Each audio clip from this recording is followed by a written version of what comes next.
అప్పుల బాధలు వెంటాడుతున్నాయా? అయితే 6 JVR వారి జాతిరత్నాలు ధరించండి.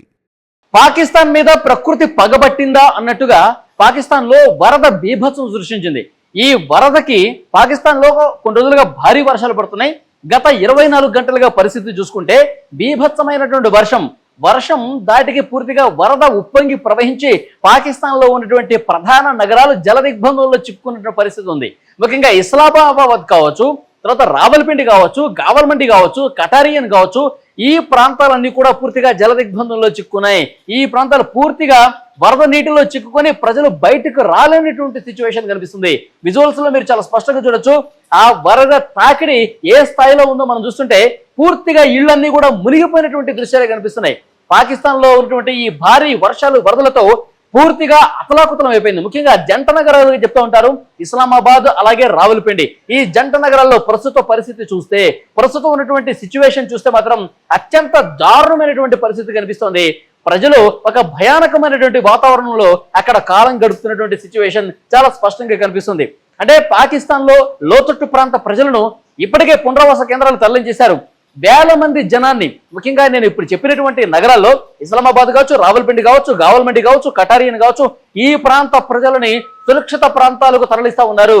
అక్కడ పునరావాస కేంద్రాలకు తరలించడంలో కూడా అక్కడ రెస్క్యూ సిబ్బందికి ఇబ్బంది ఏర్పడుతున్నటువంటి సిచ్యువేషన్ కనిపిస్తుంది. Pakistan national disaster management authority చాలా స్పష్టంగా చెప్పింది, లెక్కలతో సహా చెప్పింది, ఇప్పటికే 300 మందికి పైగా ఈ వరదల్లో చిక్కుకుని చనిపోయారు. వేలాది మందిగా సురక్షిత ప్రాంతాలకు తరలించిన పరిస్థితి ఉంది. పునరావాస కేంద్రాల్లో వాళ్ళందరినీ కూడా తల దాచినటువంటి పరిస్థితి ఉంది. సో డెఫినెట్ గా పాకిస్తాన్ లో ఉన్నటువంటి రియల్ సిచ్యువేషన్ మీరు చూస్తా ఉన్నారు. ఎక్కడికక్కడ లోతట్టు ప్రాంతాలు పూర్తిగా జలదిగ్బంధంలో చిక్కుకుని వాళ్ళు అసలు బయటకు రాలేని సిచ్యువేషన్ కనిపిస్తుంది. అక్కడ వరద బాధితులు ఎవరైతే ఉన్నారో వాళ్ళకి నిత్యావసర వస్తువులు కల్పించడానికి, పాలు అందించడానికి, అలాగే వాళ్ళకి మెడిసిన్స్ అందించడానికి కూడా చాలా తీవ్రమైనటువంటి కొరత ఏర్పడింది. సంక్షోభం పరిస్థితుల్లో అక్కడ కనిపిస్తున్నాయి. అక్కడ వాతావరణం చూస్తా ఉన్నాం. పాకిస్తాన్ లో పూర్తిగా అక్కడ ఉన్నటువంటి లోతట్టు ప్రాంతాలు ఏవైతే ఉన్నాయో, జలదిగ్బంధాలు చిక్కున్న ప్రాంతాలు ఏవైతే ఉన్నాయో, అక్కడ పూర్తిగా నీరంతా బయటకు పోవడానికి కొన్ని రోజులు బట్టే అవకాశం ఉన్నట్టుగా తెలుస్తోంది. అక్కడ విజువల్స్ లో మీరు చూస్తా ఉన్నారు. పాకిస్తాన్ లో ప్రధానంగా ఒక 10 గంటల్లోనే 100 మిల్లీమీటర్లకు పైగా భారీ వర్షపాతం నమోదైంది 10 గంటల్లోనే. సో డెఫినెట్ గా ఇక్కడ చాలా స్పష్టమైనటువంటి సంకేతాలు కనిపిస్తా ఉన్నాయి. పాకిస్తాన్లో కొన్ని చోట్ల హృదయ విదారక దృశ్యాలు కూడా కనిపిస్తా ఉన్నాయి. ఎందుకంటే కొన్ని గంటల్లోనే ఇంత భారీ వర్షపాతం నమోదు కావటం, లోతట్టు ప్రాంతాలు పూర్తిగా జలమయం అవటం, 300 మందికి పైగా చనిపోయారని సమాచారం రావటం, ఎలాంటి పరిస్థితులు కనిపిస్తున్నాయో కూడా చాలా స్పష్టంగా చూస్తా ఉన్నాం. కాబట్టి డెఫినెట్ గా పాకిస్తాన్ అధికారులు సహాయక చర్యలు చేపడుతున్నప్పటికీ, అక్కడ ఉన్నటువంటి సిబ్బంది సహాయ కార్యక్రమాల్లో పాల్గొంటున్నప్పటికీ కూడా ఇంకా పరిస్థితుల్లో ఎలాంటి మార్పు రాలేదు. పాకిస్తాన్ లో ఉన్నటువంటి రియల్ సిచ్యువేషన్ చాలా దారుణంగా ఉంది.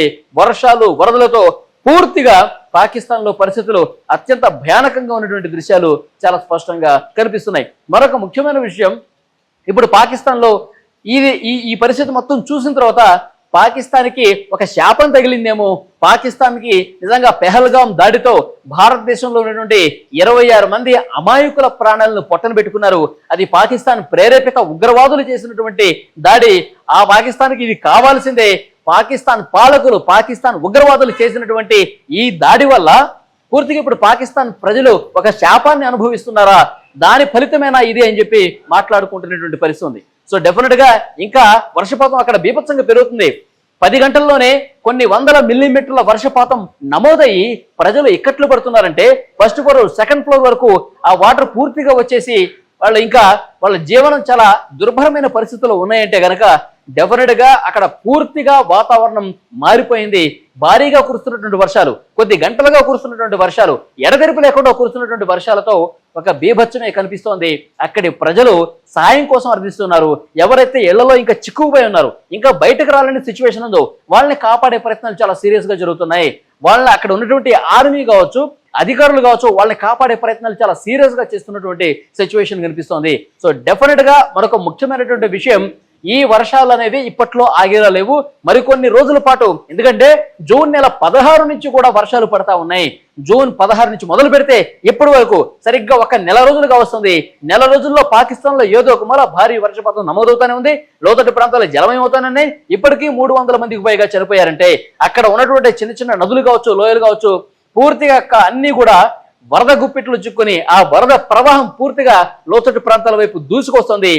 నగరాలే, ముఖ్యంగా నగరాల్లో ఉన్నటువంటి చాలా ప్రాంతాలు మునిగిపోయి ప్రజలు బయటకు రాలనేటువంటి సిచ్యువేషన్ ఉందంటే పాకిస్తాన్ లో ఎలాంటి డేంజర్ పరిస్థితుల్లో ఇస్లామాబాద్, రావల్పిండి, గావాల్పిండి, కటారియన్ ప్రాంతాలు ఉన్నాయన్నది కూడా చాలా స్పష్టంగా అర్థమవుతుంది. పాకిస్తాన్ ప్రజలు సాయం కోసం చూస్తా ఉన్నారు. వాళ్ళకి అవసరమైతే ఇతర దేశాలు కూడా, మిత్ర దేశాలు ఏవైతే ఉన్నాయో వాటి సాయం కూడా అర్థిస్తున్నటువంటి సిచ్యువేషన్ కనిపిస్తుంది. విజువల్స్ లో పాకిస్తాన్ లో ఉన్నటువంటి భయానక దృశ్యాలు, వరద నీటిలో గుప్పిట్లో చిక్కుకుపోయి ప్రజలు అల్లాడుతున్నటువంటి దృశ్యాలు మీరు చూస్తా ఉన్నారు.